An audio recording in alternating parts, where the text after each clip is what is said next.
You're listening to Mortgage Lending Mastery. Get the knowledge you need to advance your mortgage practice quickly and efficiently from Jen to Plessis, America's mortgage mastery mentor with over 37 years of experience and over $1 billion in lifetime fundings. Jen has been mentoring loan officers and realtors for over 15 years and speaking on stages across the globe. So settle in and get ready as Jen and her guests share their experience, passion, and strategies to help you crack the top producer code to reach new heights in your business. And now, here's your host, Jen Duplessis, Mortgage Mastery Mentor and head chick in charge of Kinetic Spark Consulting. Hey everyone, and welcome back to this episode of Mortgage Lending Mastery. I'm your host, Jen Duplessis, and today with me, our guest is Shondell Varciana. She is the founder of Varci Media, and what we're going to be talking about today is content. And you know, this is a big problem for so many people, especially in the mortgage and real estate spaces, because, and I noticed looking at your bio as well, which I'm going to share here in just a moment, that I say this all the time: if you're selling to everybody, you're selling to nobody. Right. And I noticed in your information you sent to me, you said the same thing. And so it's really key that we're honing in on our niche, and we're honing in to highlight and spotlight ourselves so that we can attract clients. So without further ado, let me share with everybody a little bit about you. You started in banking in 1998, right out of high school. For the next 8 years, you worked in several positions, including some mortgage origination. But all of this was in Canada, kind of interesting. Mm-hmm. And so you worked for the Canada Mortgage and Housing Corporation, which is the equivalent of a PMI company here in the U.S. You got it. It's just federally part of the federal government in Canada. Yeah. Same thing. Yeah. So it's just like PMI there. And really what you worked on was helping people and the company itself, because I know you work with a lot of major companies in the United States as well, developing and improving their relationships with their clients. Yes. So you help today you help financial institutions get more inbound inquiries by writing blog posts that convert. So welcome to the show. Thank you so much. Happy to have you. Can't wait to talk about what you have. And I know you've got a lot of freebies for everybody, so we'll make sure we get all those links down there, so everybody can get freebies on how to write blogs. So my first question is, because I don't understand it, right? And being a podcaster, and having the longest running podcast for the mortgage space, period. Congratulations. Yeah, longest running. And we've done a lot of converting of the transcripts into a blog. Somebody does it for me, so I don't have anything to do with it. But I don't really understand the difference between a blog. A blog to me is like, and I'm an author, right? So it's writing. It's all this writing. And I'll be honest, I don't read blogs ever. At least I don't think I do. So help us understand the difference between a blog and perhaps what someone might be doing when they're saying, hey, I'm going to do a post, or I'm going to do a video, to try to attract clients. Help us understand that aspect of it. So a blog is a post. So it's called blog post. Okay. So well, there you go. I'm done. Fun fact of the day.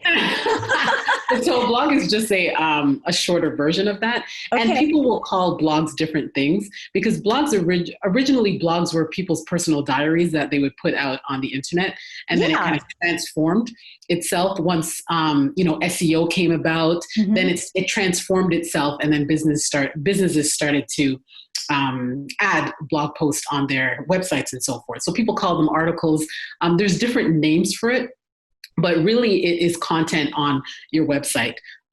Written content on your website. When we're talking about blog posts, it's written content on your website to attract visitors through search engine optimization. So through keywords that are added organically throughout the content. And then as people are searching for those, your information will pop up, your blog post will pop up. So in a nutshell, that's the purpose of blog post and why people post on their website. Post on their websites. Yeah. So I know that I have one. I know. And so we'll call it a blog post of my podcast, because I know that my podcast company has said, what kind of keywords do we need to be using? And we just had this conversation about some keywords with one of my guests on my other podcast. And they said, we have to include this in there because people are looking.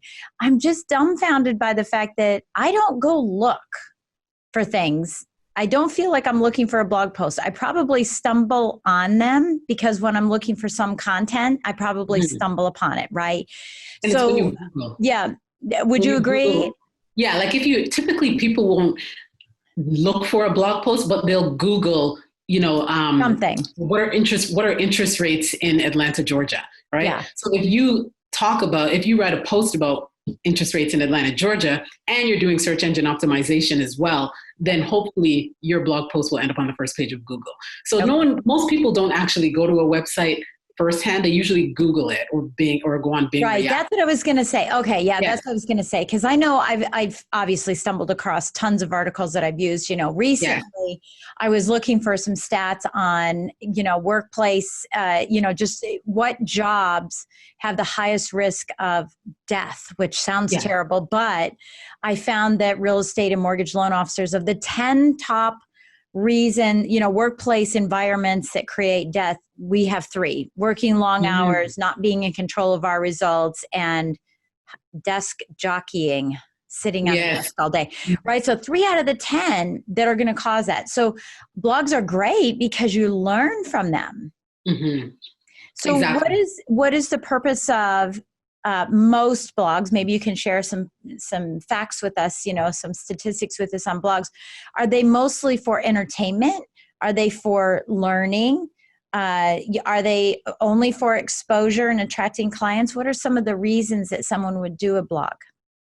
So there's a bunch of different reasons. And it depends on who your audience is. So different companies will blog for different reasons.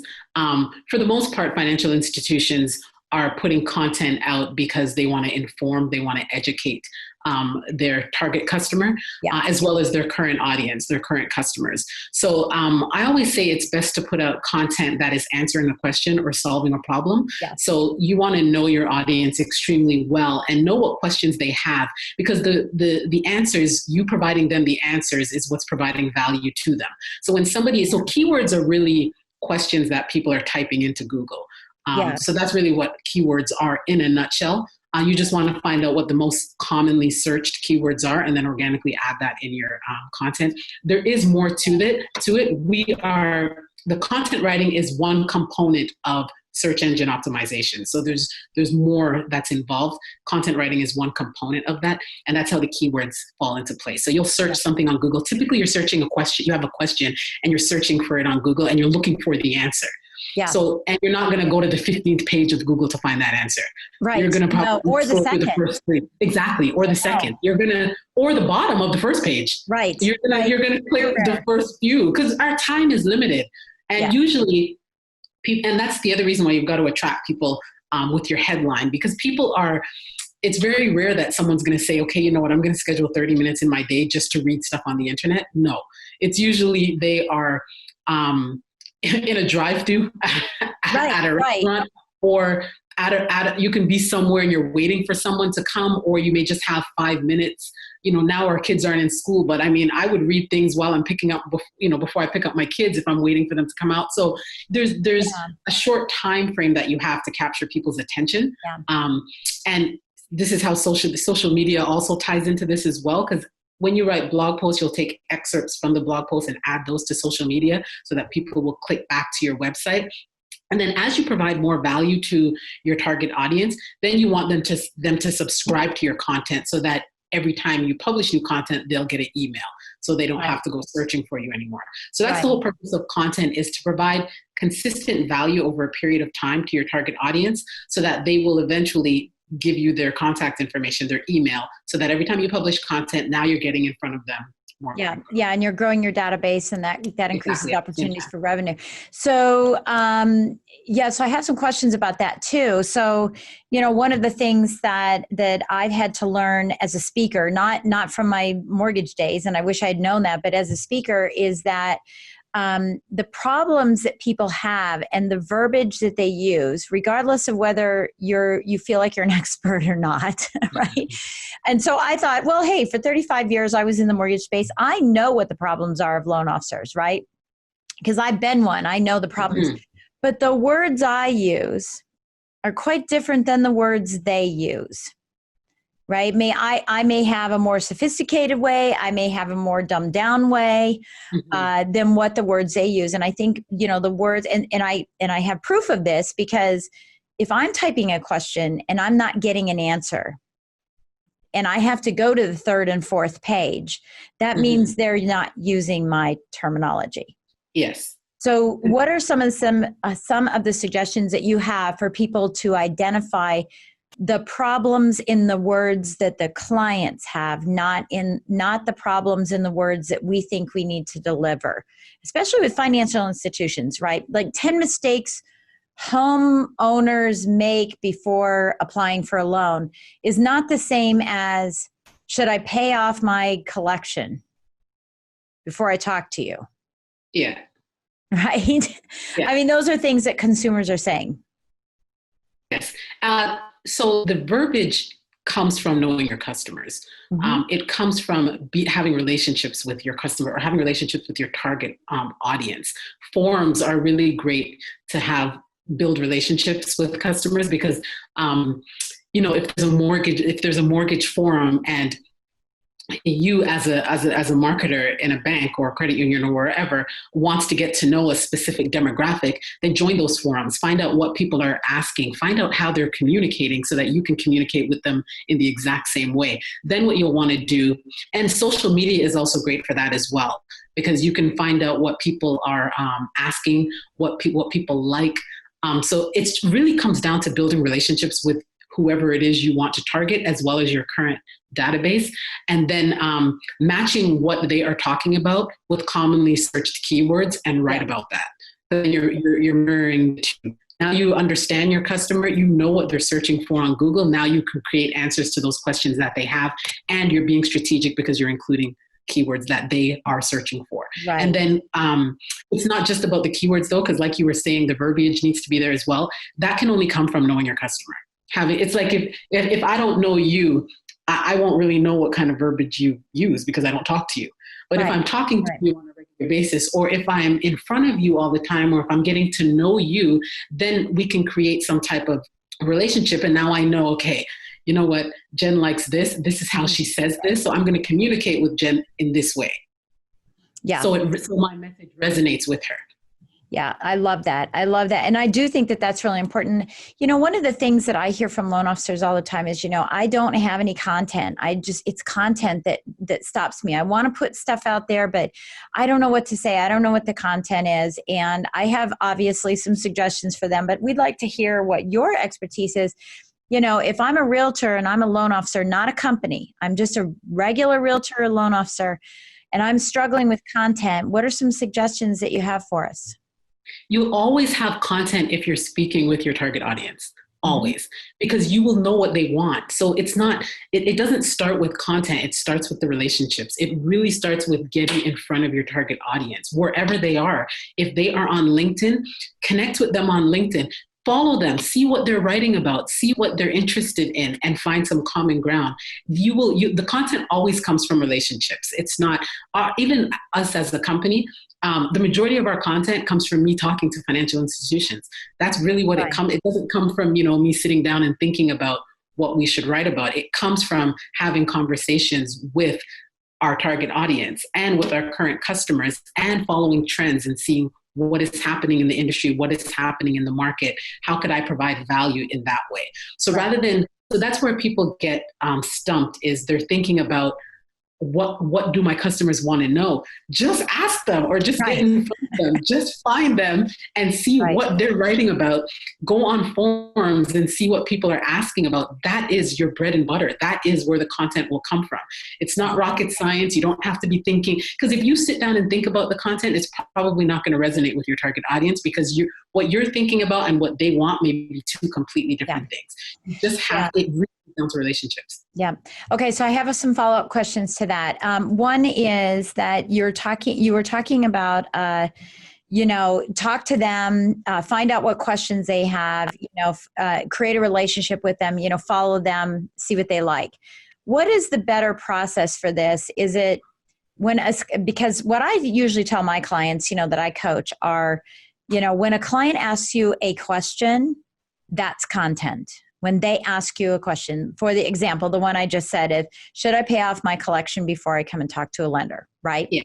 So any question they ask, will I get my earnest money deposit back? That's content, right? Mm-hmm.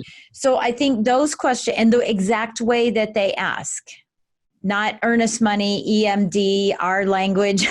We have a lot of acronyms, right? Not our language, but am I going to get my deposit money back? Because that's the word that they use. So is that a better way is to, or maybe it's just all the ways, right? To capture and, increase the awareness, and put your antennas up that when someone asks you a question, that becomes content. Or is it better to be asking them questions, saying, what is it you want to know about getting a mortgage, about buying a house, which I think is just a natural process that people ask anyway. But, writing those answers down and not just answering it for one person, but going out, to the whole big bad world. Or, so is it us asking those questions that, retrieving their questions? Or is it that when we're following them, what are we doing when we're following them? I guess I don't really understand what we're doing when we're following them. So if you could, I know that was a loaded question, but if you could answer that, that would be really helpful for me too, because I don't really follow them. I follow them and see that they're asking questions, but those questions aren't questions I'm going to be answering as a coach. Gotcha. Yeah. So it's both actually. It's asking questions to your target audience as well as paying attention to the questions that they're asking you. Oftentimes your target audience may be asking questions on forums. So going on forums that are related to your specific industry and seeing if your target audience is there. If you go on mortgage forums and people are going to ask about mortgages. So paying attention to different forums, that's usually where people ask questions is on forums. Yeah. Social media, they'll ask questions, but they will typically ask them with larger institutions that they've already built relationships with. So on their Facebook pages, for example, they may comment on something. So you can also find your target audience on other people's. Exactly. Yeah. And join groups as well. Facebook groups are great groups to join within your industry because people usually ask questions within the groups than just on Facebook because it's a little bit more secure. It's a little bit more private. Their information is not going all out there. So forums and groups are great places to find questions that your target audience is asking. So how do we find a forum? Reddit has great forums. You could just Reddit, yep. They've got READIT? I think it's READDIT. DDIT. Okay. READDIT. No, I think it's REDDIT. Oh, okay. REDDIT.com. And so what we'll do is put the link there. So that is, so that would be a forum. And I think the other one that's coming to mind is, it starts with a Q. Quorum? Oh, Quora. Would that be a good place? I have not. Quora is a great forum. I don't know if Quora is specific to the industry, but just it Google. Probably isn't. No, but there's probably questions in there. Yeah, there may be. Just okay, Google so that's what you mean by a forum. Yeah, is to go to some of those places. And I never heard of Reddit, so that's really cool. Hopefully, our listeners have never heard of it either, and that's a new fun fact of the day. And I would say just Google forums, Google mortgage forums, okay, Google loan forums. And see what comes up. Facebook groups are also really, really good. Yeah. To get some information on what your target audience wants. So I would definitely try Facebook groups as well. Yeah. No, I think that's really cool. Okay. So once we've done all that research, we're ready to get started. I know that consistency is something that you talk about too, is that, now how are you going to do it? What's the schedule? So give us some ideas on what we need to be doing to like, okay, now we've got all the information. Now what do we do? So consistency, there's not an exact science with exactly how many times you should post per day or per week in order to get this amount of traffic, it really comes down to, there's so many different variables that it comes down to, but consistency is the key. And consistency is not once a month. Because keep in mind that or what I used to do, which is random acts of marketing, right? Yeah, that's not really going to move the needle. Yeah. Consistency to me is at least daily, like at a minimum daily. And content does not have to be all written. I mean, it could be video. You can just turn the iPhone on yourself and make a video giving your audience tips. It could be quotes. It could be something inspirational. It doesn't have to be, it could be something funny. So it doesn't have to be a 750 word post. It doesn't have to be that. So I think that's what I thought when we first started is, boy, I have to write this thing. Yeah. Yeah, I know. I'm learning. It's all good. Yes, it could be a Facebook poll. That's a post. Yeah. You can just put a poll asking the audience, what do you think about this? Do you want information on this? So it could be an article you share. It could be something you read that you share. So post could be, a variety of different things. It's just really you getting out there on a daily basis and just being consistent with your message. It could be this interview. Exactly. That's a post. It could be this interview. Yeah. Oh, of course. I mean, you might post them, but for those that are listening, if you found something really cool in this and you have a bunch of realtors that you want to work with, or you're a realtor and you have a lot of other referral partners you want to work with, it's great to share this type of a post, because then you're saying, hey, I found this information on how you could get more bandwidth. Exactly. So you're providing value to somebody that you're targeting. No question. Yeah, no question. Okay, so let's talk about niches. Yes. I'm a believer in niche to grow rich, and I mean, it's okay, I say that, but really niching for me is how I can highlight and spotlight my expertise so that it's easier to refer to me, because now I know what you do instead of kind of wondering what you do. So let's talk about how you post in your niche. What are some of the strategies there? So first you have to know who your niche is. Like, no kidding. Like, what are you focused on? Are you focused on home buyers? Are you focused on, people refinancing? Right. What are you focused on? Because knowing your niche just makes it easier to write content for them. And it also makes it easier to find them. Because now you can just focus on, okay, I'm going to focus on home buyers between such and such an age in this particular area. Now it makes it a little bit easier to target them. And it also makes it easier on them, because now they know, okay, this particular person is for me or is not for me.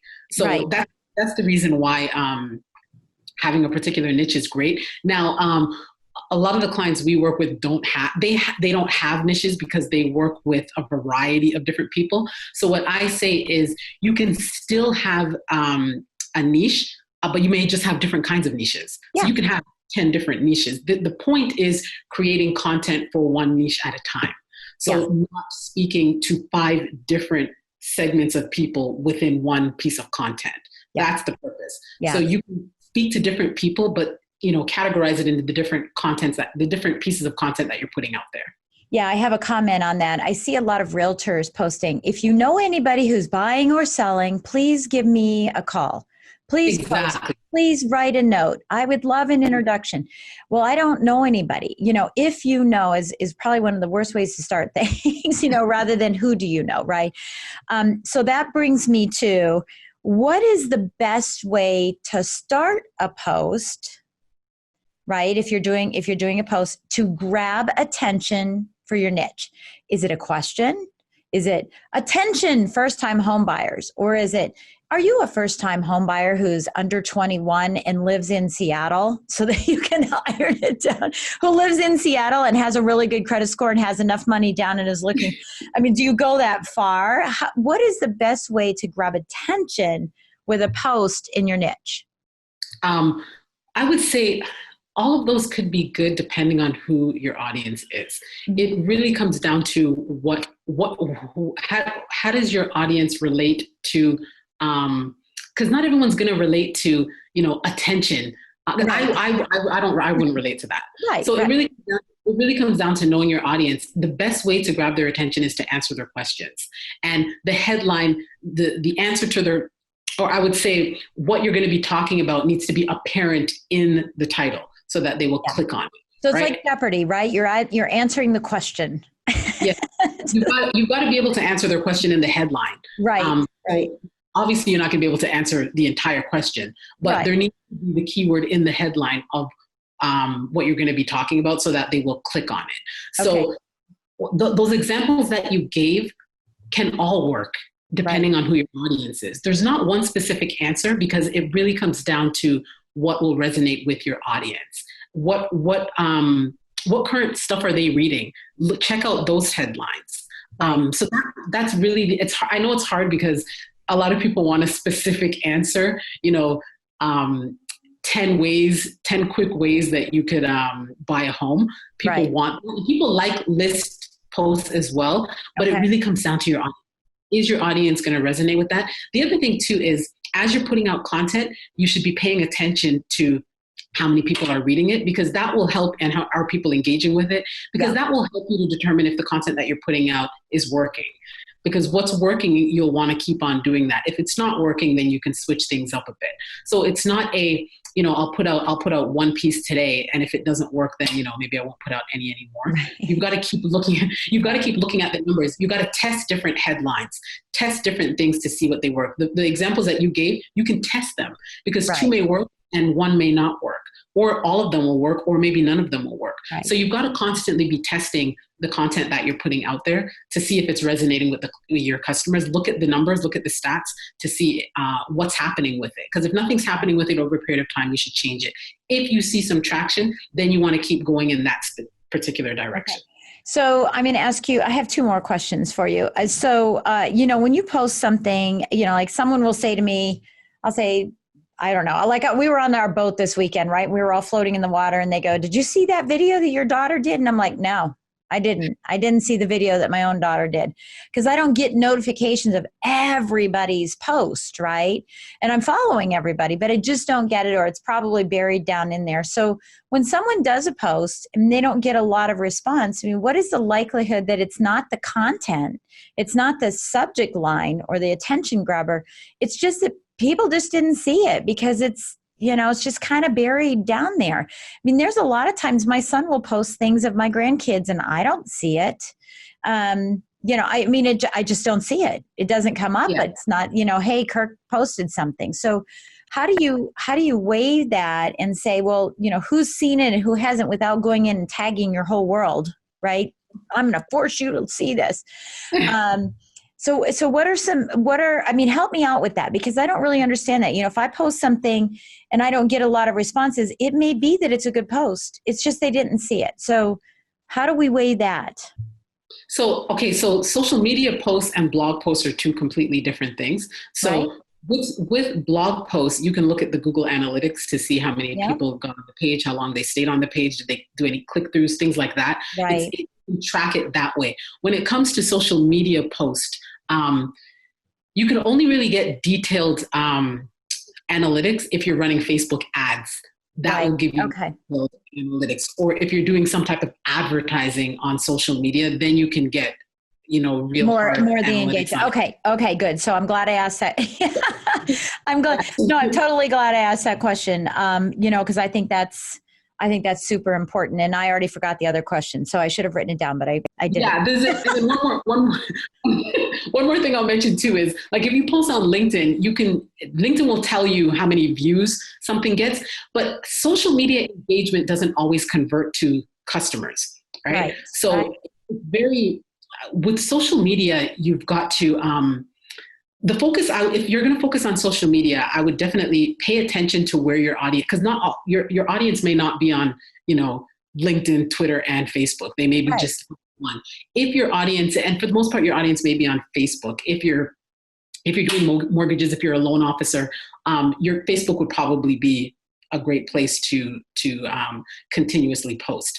But you've got to be adding people. Like, if you're not going to pay for advertising, then you have to build your friends on Facebook, because if they're not friends with you, they won't see your post at all. And then you also have to be making sure that you're posting things that are relevant to them, or else when they go on Facebook, they're also not going to see what you post. So Facebook and social media is a little bit different than blog posts. Okay, gotcha. You don't have control over who sees your stuff on social media. Yeah, and I want to just kind of stay there for a second too on social media posting, because I'm seeing an increase in emojis in posts.